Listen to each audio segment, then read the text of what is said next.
नमस्कार दोस्तों, मैं हेमनैन पंडित एक बार पुनः आप सभी का तेजस क्लासेज में स्वागत करते हैं। दोस्तों, ये हमारा 7वां सीरीज होगा जो कि मैथ का होगा। ठीक है, ये मैथ का हमारा 7वां सीरीज है। आज हम इसमें करेंगे 50 इंपोर्टेंट क्वेश्चन जो कि बिहार बोर्ड में पूछे जाने की संभावना है। तो चलिए, हमारा पहला क्वेश्चन है कि प्रेमिका क्या है। प्रेमिका नहीं दोस्त, प्रेमिका।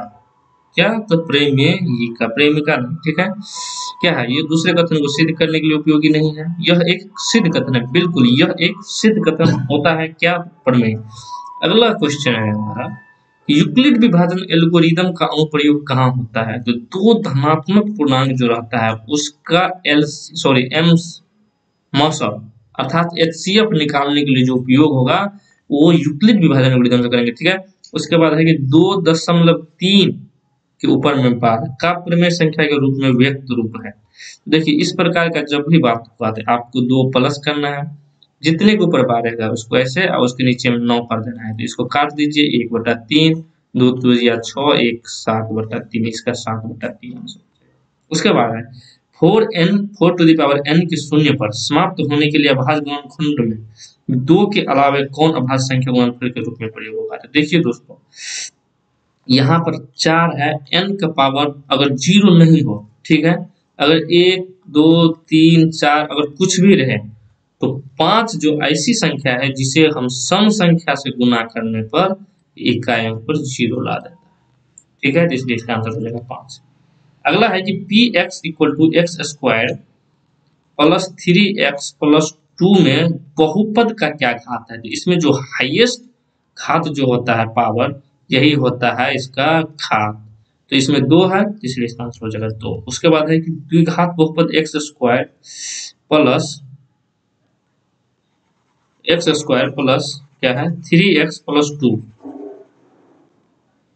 क्या है x square plus 3x plus 2 का शून्यांक क्या होगा। तो देखिए, इसके लिए हम सबसे क्या करेंगे, तो x square plus 2x plus x plus 2, इसको कॉमन लेंगे तो x प्लस 2 हो जाएगा। यहाँ पर 1 लेंगे तो x प्लस 2 हो जाएगा। तो इसे x प्लस 1 लिखेंगे, फिर x प्लस 2 लिखेंगे। तो इस प्रकार x का मान हमारा -1 और -2 हो गया। इसके लिए इसका आंसर होगा डी, -1 -2। अगला क्वेश्चन है हमारा, अगला क्वेश्चन है कि x square plus 7x plus 10 के शून्यांक अल्फा और बीटा है, तो हमारा अल्फा इंटू बीटा का मान क्या होगा। ठीक है, तो देखिए x square plus 7x plus 10 है, तो अल्फा इंटू बीटा जो होता है वो क्या हो जाएगा c/a। तो c कितना है 10, 10/a इक्वल टू कितना हो जाएगा 10। तो ये हमारा क्या था आंसर 10। ठीक है, आपका ए हो जाएगा। चलिए अगला क्वेश्चन की तरफ चलते हैं कि यदि द्विघात बहुपद P x square plus 3x plus P का एक शून्यांक क्या है -2 है, क्या है इसका शून्यांक 1 और इसका 0 है, अगर शून्यांक कितना है -2 है, तो p का मान क्या होगा। तो चलिए -2 है, इसको हम x के जगह पर -2 लिखेंगे। 3 into -2 plus p equal to 0, तो क्या हो जाएगा 4p plus p -6 equal to 0। तो 5p इक्वल टू हो जाएगा 6, तो या p इक्वल टू हो जाएगा 6/5, मतलब ये हमारा ए आंसर हो जाएगा। ठीक है, अब चलिए हम अगले क्वेश्चन की तरफ। हमारा अगला क्वेश्चन है, समीकरण निकाय x plus 2y equal to 3 है, x plus 2y equal to 3 है और 5x plus ky equal to क्या है 15 है। इसके अनगिनत हल होने हैं, इन्फिनिटी हल होना है। इसके लिए एक कॉन्सेप्ट होता है कि a/a2 equal to b1 upon b2, जो कि नहीं बराबर है किसके, तो c1 और c2 के।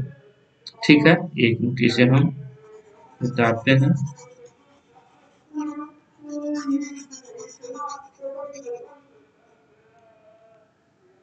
ठीक है, तो a1/a2, तो देखिए हमारा है x प्लस 2 है, तो a1 कितना हो गया 1, a2 कितना हो गया हमारा 5। ठीक है, इक्वल टू b1 कितना है हमारा, b1 है 2 और क्या है हमारा b2 k है, जो कि किसके बराबर नहीं होगा, c1 कितना है हमारा 3 और C2 कितना है 5 15। ठीक है, तो इसमें पूछ रहा है तो K का मान क्या होगा। तो यहाँ पर आपका ऊपर हम लिख लेते हैं 1/5 equal to 2/K does not equal to 3/15। इसको काट देंगे तो क्या हो जाएगा 1/5। अब देखिए 1/5 जो है K बराबर कितना हो जाएगा आपका 10, अर्थात 10 जो है इसके लिए मान सही होगा, तभी तो इसके बराबर होगा, क्योंकि यहाँ पे 2 है, 1 दूना 2, तो 5 को 2 से गुना करना पड़ेगा तो कितना हो जाएगा 10। यही हमारा क्या है आंसर हो जाएगा। ठीक है, चलिए अगले क्वेश्चन की तरफ हम चलते हैं। हमारा अगला क्वेश्चन है कि अगर दो रैखिक समीकरण आलेख एक बिंदु पर काटे तो समीकरण निकाय निम्नलिखित में से किस प्रकार का होगा। ठीक है, तो इसका आपका आंसर डायरेक्ट हम बताते हैं कि इसका आंसर अविरोधी होगा। उसके बाद एपी एक दिया हुआ है 12, 17, 22 और 27। इसमें पूछ रहा है कि सार अंतर क्या होगा, अर्थात कॉमन डिफरेंस पूछ रहा है। कॉमन डिफरेंस, कॉमन डिफरेंस हमारा हो जाएगा 17 में से 12 घटाएंगे तो कितना हो जाएगा 5, हमारा कॉमन डिफरेंस 5 हो गया। उसके बाद है A B C, A B और सी क्या है समांतर श्रेणी में, तो समांतर श्रेणी में सार अंतर जो होता है तो क्या होता है बराबर होता है। तो b plus B equal to A plus C या 2b equal to A plus C. तो b इक्वल टू क्या हो जाएगा a प्लस सी बाय 2, यही हमारा है answer a plus C by 2b answer. अगला क्वेश्चन है कि एपी है -3 -1/2 और 2, इसका 11वां पद निकालने के लिए इसमें पहला पद जो है सो हमारा -3 है। ठीक है, उसके बाद कॉमन डिफरेंस हम निकालते हैं। कॉमन डिफरेंस जो है सो हमारा क्या हो जाएगा -1/2 प्लस -3, अर्थात सॉरी -3 हो जाएगा। इन दोनों को घटाएंगे तो हो जाएगा -1/2 प्लस 3, ये हो जाएगा हमारा 5/2। अब हमको पूछ रहा है कि 11वां पद क्या होगा, तो a plus n-1 into D formula होता है, तो a प्लस 11 हम लिखेंगे 11 - 1 इंटू डी, तो a प्लस 10d। ठीक है, तो a का मान कितना है हमारा -3 और 10 और 5/2 कॉमन डिफरेंस काट दिए, 5 से 25, जिसमें से क्या होगा 3 घटाएंगे तो क्या आंसर आएगा हमारा 22। 22 ही हमारा है सही आंसर। ठीक है, अगले क्वेश्चन की तरफ हम चलते हैं। हमारा फिर इसमें क्या बोला गया है कि कॉमन डिफरेंस हमको निकालने के लिए बोला गया है। तो चलिए हम पुनः कॉमन डिफरेंस निकालते हैं। कॉमन डिफरेंस निकालने के लिए हम क्या करते हैं, दूसरी पद में से पहली पद या तीसरी पद में से हम दूसरी पद घटाएंगे। ठीक है, तो हमारा एपी जो है अरिथमेटिक प्रोग्रेशन क्या लिखा हुआ है 4 है, 10 है, 16 है और 22 है, और इसी प्रकार है। तो आपको 10 में से 4 घटाएंगे तो 6 होगा, या 16 में से 10 घटाएंगे फिर भी 6 होगा, या 22 में से 16 घटाएंगे तो फिर भी 6 होगा, इसका आंसर 6 हो जाएगा। ठीक है, अब हम अगली क्वेश्चन की तरफ चलते हैं। 15वां क्वेश्चन है हमारा कि एबीसी समरूप है त्रिभुज डीईएफ के, इनके क्षेत्रफल दिया हुआ है 64 सेंटीमीटर स्क्वायर और 121 सेंटीमीटर स्क्वायर। अगर ईएफ बराबर 15.4 हो तो डीसी का मान क्या होगा। तो देखिए दोस्तों, अगर जब भी त्रिभुज समरूप होता है तो उसका क्षेत्रफल जो होता है संगत भुजाओं के स्क्वायर के बराबर होता है। अर्थात अगर यहाँ पर क्षेत्रफल दिया हुआ है तो इसके संगत भुजा का जो अनुपात हो जाएगा, अर्थात ए बी बटा B C into A B C बटा गलत हो गया, सॉरी सर, एक मिनट सर। देखिए सबसे पहले हम इसको ऐसे बनाते हैं, ए बी सी क्या हो गया हमारा एक ट्राइंगल हो गया, और डी ई एफ हमारा समरूप है। ओके, तो ये हो जाता है A B upon D E equal to B C upon E F equal to D F equal to A C, जो कि हमारा है स्क्वायर रूट हो जाएगा। यहाँ पर हो जाएगा 8/11। ठीक है, तो अब इसमें दिया है कि ई एफ का मान दिया हुआ है, तो देखिए ई एफ ये है, तो हम यहाँ पे लेते हैं बी सी बटा ई एफ का मान दिया है 15.4 इक्वल टू 8/11। अब 11 से काटेंगे, 11 1.4, तो बी सी बराबर क्या हो जाएगा 1.4 इंटू 8 इक्वल टू 11.2, यही हमारा है सही आंसर। ठीक है, तो चलिए अब हम अगले क्वेश्चन की तरफ चलते हैं। मतलब इसका क्या आंसर हो जाएगा 11.2, 11.2 हो जाएगा हमारा ऑप्शन नंबर ए। ठीक है,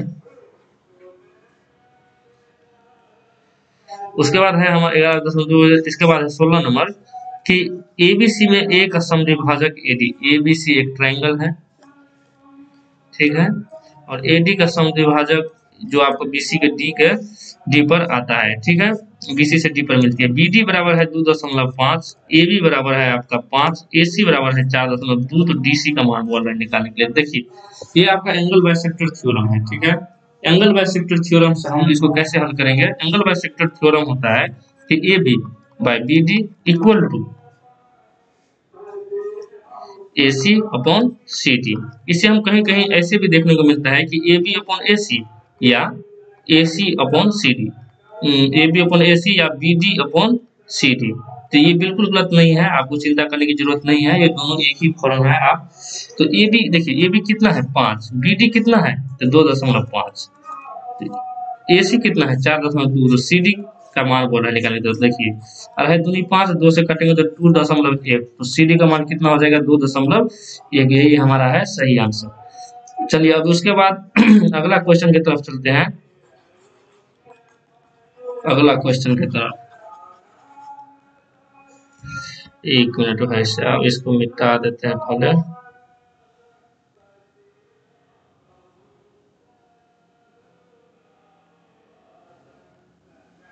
अगला क्वेश्चन है हमारा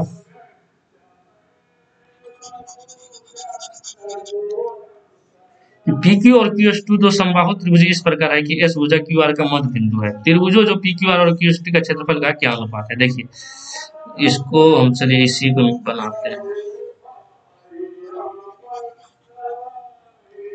त्रिभुज PQR आपका ये है PQR, ठीक है। फिर है कि QS2 तो समझ लीजिए, चलिए S भुजा QR का मध्य बिंदु है, S भुजा जो है QR का मध्य बिंदु है, ओके। तो आपको चलिए इसको ऐसे मिला देते हैं और इसको ऐसे मिला देते हैं जो यहाँ पे T है, ठीक है। तो PQ आपका हो गया, QST के क्षेत्रफल का क्या अनुपात होगा? QST के क्षेत्रफल का अनुपात क्या होगा? ठीक है, तो देखिए ये जो आपका मध्य बिंदु है तो ये 1 होगा और ये भी 1 होगा, और ये पूरा कितना हो जाएगा तो 2 हो जाएगा, ठीक है, 2 हो जाएगा।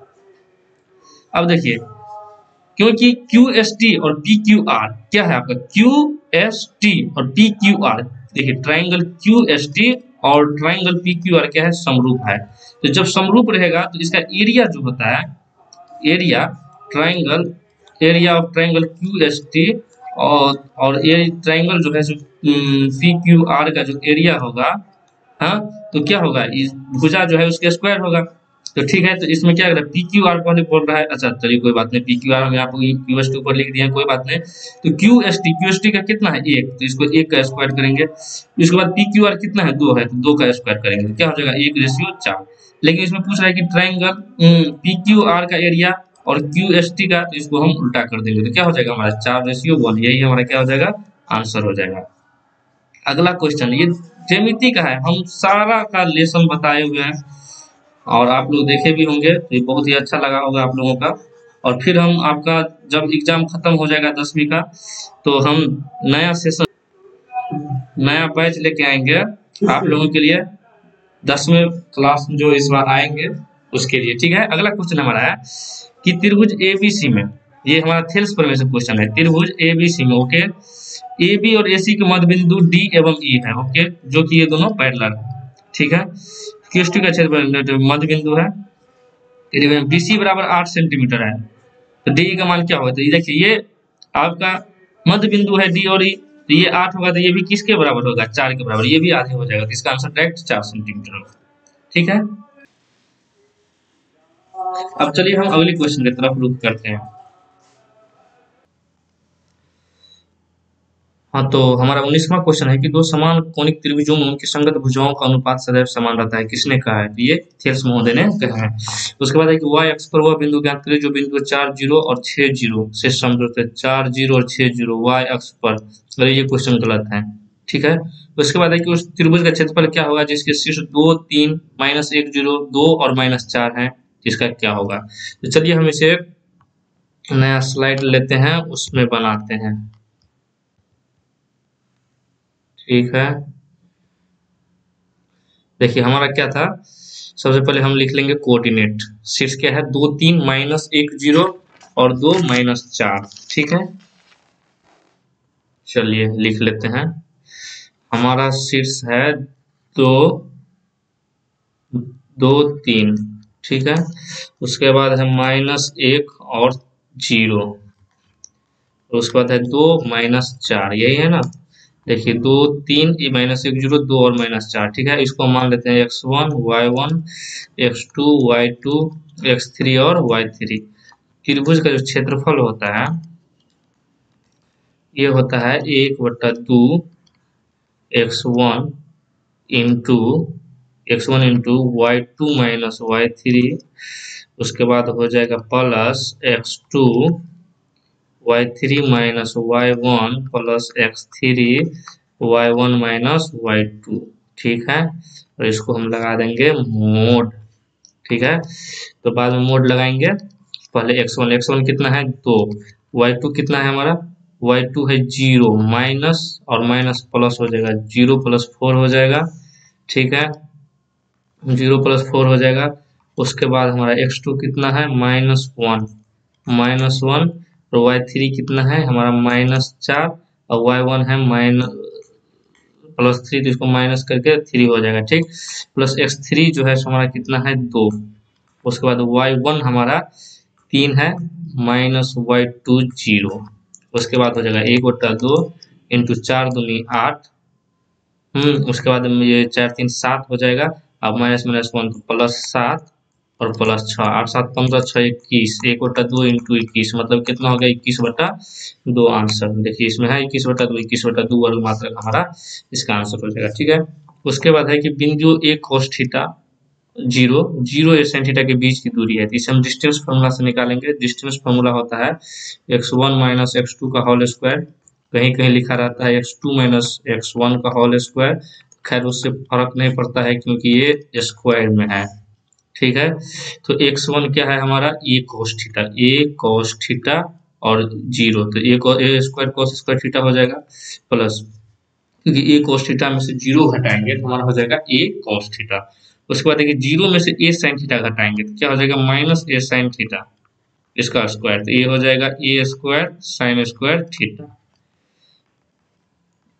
a स्क्वायर कॉमन लेंगे तो cos square theta plus sin square theta, इसके रूट अंडर, तो हो जाएगा a स्क्वायर इंटू 1 अर्थात a स्क्वायर का रूट अंडर, तो हो जाएगा ये हमारा इसका आंसर हो जाएगा। ठीक है, अगला क्वेश्चन है हमारा कि बिंदु है हमको दिया हुआ 0 और 0 अर्थात मूल बिंदु, उसके बाद है दिया हुआ कि 36 और 15 है, तो इसके बीच की दूरी क्या होगी। तो इसको हम लिखेंगे सबसे पहले 0 माइनस 36 का स्क्वायर प्लस 0 माइनस 15 का स्क्वायर, इसके रूट अंडर। तो 36 36 कितना होता है दोस्तों, चलिए हम गुना करते हैं। ठीक है, तो 36 36 को गुना करेंगे तो होगा हमारा 1296 और 15 15 हो जाता है 225। इन दोनों को जोड़ेंगे, ठीक है, 1296 और 225 को जोड़ेंगे तो हो जाएगा हमारा 1521। 1521 का रूट अंडर कितना हो जाएगा 39। ठीक है, ये आपको याद करना पड़ेगा, तो इसका आंसर हो जाएगा 39। ठीक है, उसके बाद चलिए उसके बाद हम देखते हैं हमारा त्रिकोणमिति से क्वेश्चन है। अगला क्वेश्चन 24 हमारा है कि 1 माइनस कॉट स्क्वायर 45 डिग्री, उसके बाद है नीचे 1 प्लस कॉट स्क्वायर 45 डिग्री। तो कॉट 45 का मान कितना होता है 1, तो 1 माइनस 1 और 1 प्लस 1 बराबर 0, क्योंकि ऊपर वाला 0 हुआ तो नीचे वाला भी 0 हो जाएगा। उसके बाद है देखिए ये आपको पूछ भी सकता है कि पाई का मान कितना होता है, तो पाई का मान कितना होता है बोलिए, y बराबर हो जाएगा हमारा 180 डिग्री होता है। ठीक है, सॉरी पाई का मान, तो इसमें साइन और 180/4 माइनस कॉस 180/4, तो ये हो जाएगा 45 डिग्री, साइन 45 माइनस कॉस 45, तो इन दोनों के जो मान होते हैं बराबर होते हैं, तो डायरेक्ट आप इसका आंसर 0 हो जाएगा। ठीक है, उसके बाद है √3 sec theta, √3 sec theta equal to हमारा है 2, तो सेक थीटा इक्वल टू कितना हो जाएगा 2/√3 और ये थीटा का मान जो है हमारा 30 डिग्री का हो जाएगा। ठीक है, डायरेक्ट गति था क्वेश्चन। उसके बाद है कि 1 प्लस कॉट स्क्वायर ए 1 प्लस टेन स्क्वायर ए किसके बराबर होता है। देखिए 1 प्लस कॉट स्क्वायर को लिख सकते हैं हम कॉस स्क्वायर ए बटे साइन स्क्वायर ए। उसके बाद नीचे में है 1 प्लस साइन स्क्वायर ए, नीचे में हो जाएगा कॉस स्क्वायर ए। उसके बाद ऊपर का एलसीएम लेंगे तो साइन स्क्वायर ए प्लस कॉस स्क्वायर ए हो जाएगा, नीचे में हो जाएगा हमारा साइन स्क्वायर ए। फिर बराबर हो जाएगा, यहाँ पर हो जाएगा कॉस स्क्वायर ए प्लस साइन स्क्वायर ए, नीचे में हो जाएगा कॉस स्क्वायर ए। तो 1/साइन स्क्वायर ए फिर बराबर 1/कॉस स्क्वायर ए। कॉस स्क्वायर ए ऊपर जाएगा, साइन स्क्वायर ए नीचे रहेगा, तो जो कि हो जाएगा हमारा कॉट स्क्वायर ए, हमारा ऑप्शन नंबर सी। ठीक है, चलिए अगला क्वेश्चन है हमारा, ये भी है हमारा किससे, तो त्रिकोणमिति से ही है। ठीक है, हमारा अगला क्वेश्चन है कि त्रिभुज एबीसी, त्रिभुज एबीसी में कितना है ए बराबर 90 डिग्री है। त्रिभुज ABC A B C, A B C बराबर कितना है, कौन है 90 डिग्री है। ओके, एसी है हमारा कितना 8√2, उसके बाद है एसी है 8√2, उसके बाद ए बी है 8√6। ठीक है, 8√6। तो ए वाला 90 डिग्री हो तो कौन बी का मान, इसका मान हो जाएगा 10। आप यहाँ पर लिख सकते हैं क्या, ये लंब हो गया, ये आधार हो गया। ठीक है, 10b लिखेंगे, 10b में क्या हो जाएगा हमारा, ये लंब हो गया 8√2 बटे 8√6, इसको हम 3 मतलब काटेंगे √3 से, तो 1/√3 हो गया। तो 1/√3 कितना हो जाएगा हमारा 10, 30 डिग्री, तो इसलिए बीटा का मान कितना हो जाएगा 30 डिग्री।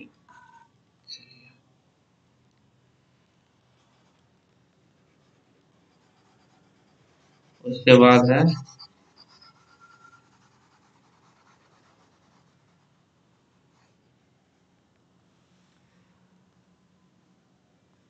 त्रिभुज एबीसी में ए बराबर 45 डिग्री दिया हुआ है, बी बराबर 90 डिग्री, तो बीसी और बी ए का अनुपात देखिए, ये हमारा ट्राइंगल एबीसी है। ओके, ए बी सी, मान लीजिए बी है ये और ये ए है, ए बी सी, इसमें हमारा बी बराबर क्या दिया है 90 डिग्री। ओके, और इसमें क्या है कि ए बराबर 45 डिग्री है, 45 डिग्री, तो ये भी हमारा क्या हो जाएगा 45 डिग्री, तो ये दोनों क्या हो जाएगा बराबर हो जाएंगे, सी है ये, तो बी सी बराबर क्या हो जाएगा ए बी, तो बी सी और बी ए का क्या अनुपात हो जाएगा 1:1, इसका आंसर 1:1। वृत्तार्थ का कोण कितने डिग्री का होता है, देखिए ये बहुत ही अच्छा क्वेश्चन है। ठीक है, वृत्तार्थ का कोण कितना होता है, तो वृत्तार्थ देखिए वृत्त ये हुआ, ये आधा हुआ। ठीक, वृत्तार्थ का कोण मतलब वृत्त के आधा द्वारा जो बनाया गया कोण है, तो इसको हम ऐसे बनाएंगे। ठीक है, तो देखिए त्रिभुज की परिधि जो पर जो कोण होता है वो केंद्र पर बने कोण का क्या होता है आधा होता है, मतलब ये अगर 180 डिग्री है तो ये कितना हो जाएगा 90 डिग्री, तो वृत्तार्थ का कोण कितना हो जाएगा 90 डिग्री। ठीक है, उसके बाद है एक बिंदु P से O केंद्र वाले किसी वृत्त पर पी ए तथा पीबी के स्पर्श रेखा 60 डिग्री कोण पर झुके हैं, मतलब आपको ये ऐसा है। ठीक है, एक बिंदु P है, O से केंद्र है, फिर पी ए तथा पीबी, पीबी स्पर्श रेखा परस्पर 60 डिग्री कोण पे, 60 डिग्री पे कोण पे है। यहाँ से चलिए हम रेडियस इसको कर देते हैं, रेडियस जो होता है हमारा 90 डिग्री होता है, तो इस कोण को हमको बोल रहा है निकालने के लिए कि ये कोण कितना होगा। देखिए चतुर्भुज, किसी भी चतुर्भुज का कोण कितना होता है 360 डिग्री अंदर का कोण, तो जिसमें ये 90 और 90 हो गया 180, तो इन दोनों का कोण भी 180 होना चाहिए, तो ये 60 है तो ये कितना हो जाएगा 120 डिग्री, 120 डिग्री इसका आंसर हो जाएगा। ठीक है, उसका देखिए कोई वृत्त एक चतुर्भुज के सभी भुजाओं का स्पर्श करती है, जहाँ ए बी बराबर 6 सेंटीमीटर, इसे हम पिछले जो सेशन था उसमें भी हम ये क्वेश्चन बनाए थे। ठीक है, ये बहुत अच्छा क्वेश्चन है। आप देखिए एक ये चतुर्भुज है, सॉरी वृत्त है, इसके चतुर्भुज के हम चारों तरफ दिया हुआ है। ठीक है, तो इसमें बोल रहा है कि ए, इसको हम नामकरण कर देते हैं ए बी सी और डी। ठीक है, ए बी बराबर है 6, बी सी बराबर है 7। ओके, उसके बाद सी डी बराबर है 4 और तो ए डी बराबर पूछ रहा है। देखिए ऐसे जब जब जब भी इस प्रकार का क्वेश्चन आता है ना, तो आप इसको देखिए आमने सामने को जोड़िए, तो क्या होगा, जैसे इस भुजा AB और CD का जो बाम जोड़ का योगफल होगा वो BC और AD के योगफल के बराबर होगा। तो देखिए 6 4 कितना हुआ 10, तो 7 और 3 को जोड़ेंगे तो कितना हो जाएगा 10, तो हमारा इसका आंसर हो जाएगा 3 सेंटीमीटर। अगला क्वेश्चन है हमारा कि कोई वृत्त एक चतुर्भुज के सभी भुजाओं का स्पर्श, यही है हमारा, एक वृत्त के चतुर्थांश का क्षेत्रफल क्या होगा अगर उसकी परिधि 22 सेंटीमीटर है। एक वृत्त के चतुर्थांश का क्षेत्रफल क्या होगा अगर उसकी परिधि 22 सेंटीमीटर है, मतलब वृत्त का जो है तो आपका मान दिया हुआ है 22 सेंटीमीटर। ठीक है, तो आर हमारा क्या हो जाएगा, तो 22 गुने 7/22 गुने 2 मतलब हो जाएगा हमारा 7/2। अब पूछ रहे क्षेत्रफल, तो क्षेत्रफल क्या होता है 22/7 गुने R² तो 7/2 गुने 7/2, लेकिन पूछ रहा है चतुर्थांश, चतुर्थांश मतलब इसका चौथा भाग। तो चलिए 22 से 7 से 7 कट दिए, 2 से तो 11, मतलब 11 से 77/8। इसके हम करेंगे तो 8 9 72, 9 से आपका शुरू यही है, तो आपका आंसर यही हो जाएगा।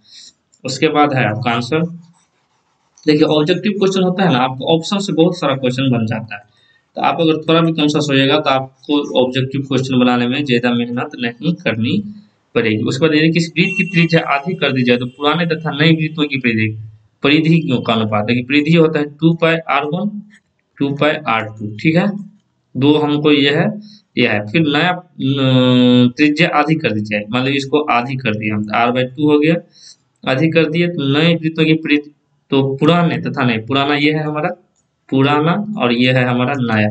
ठीक है, तो ये 2πr से 2πr कट जाएगा तो 2 ऊपर जाएगा तो क्या हो जाएगा 2:1, तो इसका आंसर हो जाएगा 2:1। उसके बाद किसी वृत्त की त्रिज्या दुगुनी कर दीजिए तो नए और पुराने वृत्तों की परिधियों का क्या अनुपात होगा।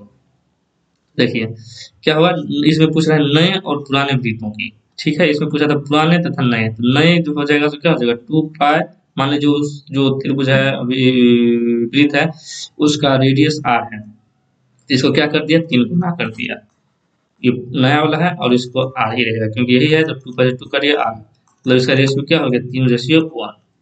ठीक है, चलिए अब अगला क्वेश्चन की तरफ चलते हैं।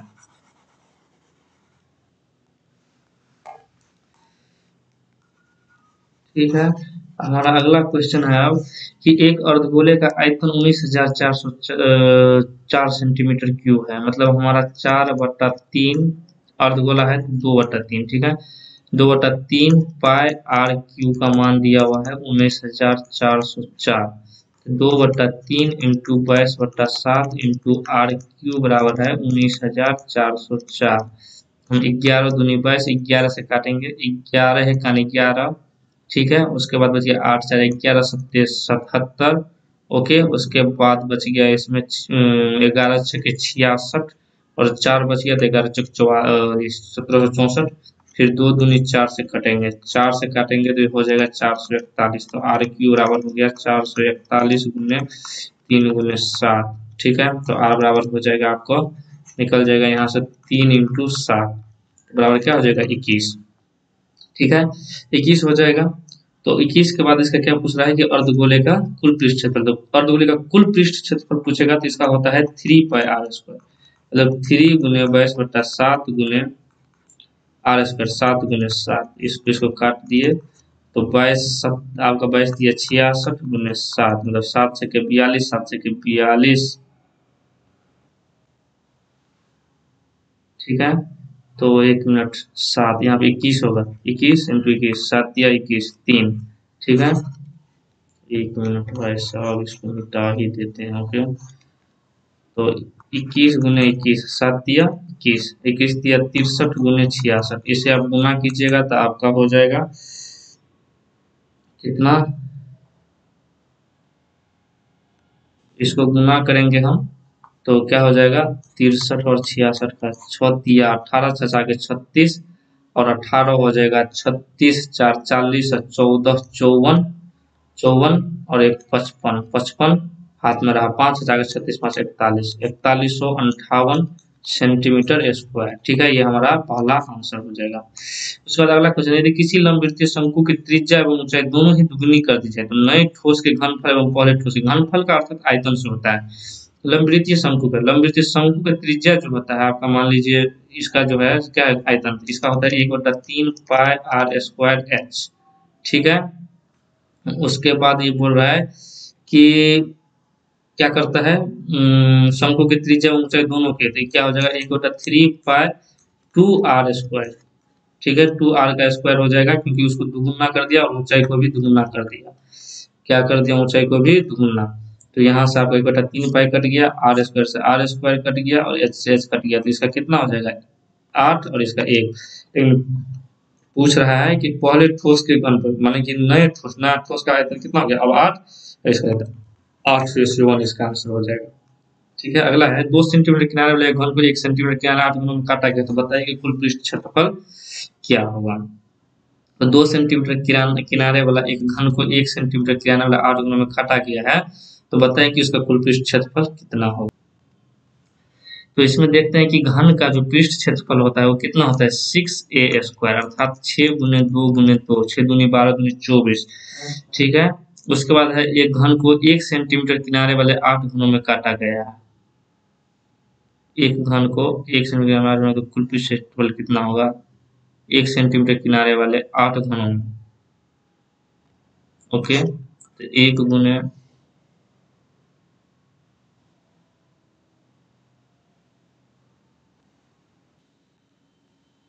इसको बनाने की कोई दिक्कत नहीं है, ठीक है। आपको इसमें 1 सेंटीमीटर किनारे वाला 8 घन बोल रहा है, तो इसका क्या होता है 6×1×1, ये एक घन का आपका क्या हो गया कुल पृष्ठ क्षेत्रफल हो गया।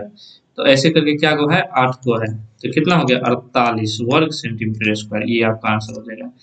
फिर है कि 1 सेंटीमीटर त्रिज्या का गोले से 0.1 सेंटीमीटर त्रिज्या के कितने गोले बनाए जा सकते हैं। तो 1 सेंटीमीटर त्रिज्या का गोले है कितना, तो सबसे पहले इसका आयतन निकालेंगे, 4/3 × 1 × 1 × 1 नया का कितना है 4/3 पाई × 0.1 गुने 0.1 गुने 0.1, इतना कट गया और इसको इसको इसको करेंगे तो ऊपर में 3 को 0 हो जाएगा, मतलब 1000 इसका आंसर हो जाएगा।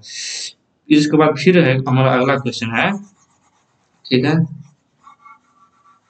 अगला क्वेश्चन है कि किसी घन के एक किनारा और विकर्ण की लंबाई का क्या है। तो घन का किनारा, इस सवाल में हम सबसे पहले देखेंगे विकर्ण। विकर्ण का लंबाई जो होता है वो होता है √3a। ओके, उसके बाद एक किनारा पूछ रहा है, तो मतलब किनारा का है क्या a, मतलब तो इसका रेशियो पूछ रहा है, मतलब एक किनारा और विकर्ण का। तो एक किनारा ये हो गया और इसका विकर्ण, तो ये से कट गया, तो मतलब कितना हो गया इसका आंसर 1√3, 1:√3, मतलब वो 1:√3। फिर है कि समान आधार और समान ऊंचाई के लंबवृत्तीय बेलन तथा लंबवृत्तीय शंकु के आयतन। लंबवृत्तीय बेलन क्या आयतन जो होता है सो होता है πr²h। ओके, उसके बाद होता है शंकु का आयतन। शंकु का आयतन होता है 1/3 πr²h। इससे ये कट गया तो क्या रेशियो हो गया 3:1। ये आपका बी आंसर। अगला क्वेश्चन है कि 14 सेंटीमीटर से व्यास वाले गोले का आयतन क्या होगा। तो इसका हम होता है 4/3 22/7 गुने, ठीक, 14 × 14, ये व्यास है, ठीक है, तो इसको 7 लिखेंगे। इसको व्यास, व्यास होता है जो त्रिज्या का दुगुना होता है, मतलब त्रिज्या जो है सो व्यास का आधा होगा, तो 7 × 7 × 7, इस 7 से 7 कट गया, ठीक है। तो इसको हम गुना करेंगे 88 × 49/3, ठीक है। तो 88 और 49 को जो गुना करेंगे हम, तो हमको प्राप्त होता है कितना, ये ना कितना, 88 × 49 को गुना करेंगे तो होगा 4312। इसको 3 से भागा देंगे तो हो जाएगा 1437.5 सेंटीमीटर क्यूब, ठीक है। तो आपका ये आंसर सही हो जाएगा। ठीक है, 3 सेंटीमीटर त्रिज्या वाले गोले को पिघला कर 2 mm व्यास, 3 सेंटीमीटर है तो 3 को इसको करेंगे क्या है गोला है, तो 4/3 πr³, 3 × 3 × 3। उसके बाद क्या है कि 2 mm, तो 4/3 पाई, 2 mm मतलब 0.2 × 0.2 × 0.2। ओके, व्यास का एक तार बनाए तो तार की लंबाई क्या होगी, तार की लंबाई मतलब ये बेलन हो गया। इसे चलिए हम फ्रेश में बनाते हैं, ठीक, ये बहुत ही अच्छा क्वेश्चन है। देखिए इसको जो बनाएगा ना तो आयतन सेम रहेगा, ठीक है। तो इसमें देखिए 3 सेंटीमीटर त्रिज्या वाला गोला है, तो 4/3 गुने पाई गुने कितना हो जाएगा आपका 3 × 3 × 3, जो कि किसके बराबर होगा, तो आपका 2 mm व्यास है तो 1 mm इसका हो जाएगा क्या त्रिज्या बेलन का, क्योंकि तार जो ऐसे होते हैं तो ये एक तरफ से बेलन का ही आकार है, तो बेलन का आयतन होता है पाई आर स्क्वायर एच, तो इसका 0.1 गुने 0.1 और एच का मान निकालना है, तो पाई से पाई कट्टिस, 3 से 3 कट्टिस, ठीक, 1 2 0, तो मतलब यहाँ पे 100 हो जाएगा। तो एच का मान जो है कितना होगा, 100 या 3 मतलब 4 या 12 या 36, मतलब 3600 क्या हो गया हमारा सेंटीमीटर। तो हमारा क्या हो जाएगा 36 मीटर, इसका आंसर हो जाएगा 36 मीटर। 3 लगातार प्राकृतिक संख्याओं का माध्य क्या होगा, तो 1 + 2 + 3 प्राकृतिक संख्या है, इसको 3 से भगा देंगे तो इसका हो जाएगा 2, 2 1 3 3 6, 6 बटा 3 बराबर 2, ठीक है। अगला क्वेश्चन है कि 45 में है 130313, उसका जो है सो हमको निकालना है बहुलक, तो बहुलक हो जाएगा 3, क्योंकि इसमें सबसे ज्यादा बहुलक, सबसे ज्यादा संख्या का रिपीटेशन कितना है, 3 का है, ठीक है। उसके बाद है हमारा अगला क्वेश्चन कि 46 का हो गया, प्रथम 5 संख्याओं का माध्य होगा, तो माध्य क्या हो जाएगा प्रथम 5 संख्याओं का, इसका आंसर हो जाएगा 3।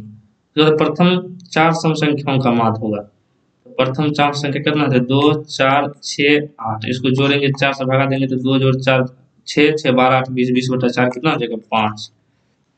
20 बल्ब में एक बल्ब खराब है, इस समूह से एक बल्ब को निकला है, तो इस बल्ब खराब होने की प्रायिकता क्या है, तो 1/20, ठीक है। ये था हमारा।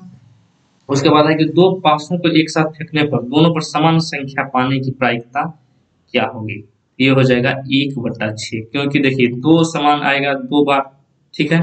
उसके बाद क्या है, कितना कंडीशन है 12, तो कितना हो जाएगा 1/6। ये था हमारा मैथ का टोटल 50 क्वेश्चन। चलिए मिलते हैं अगली वीडियो में।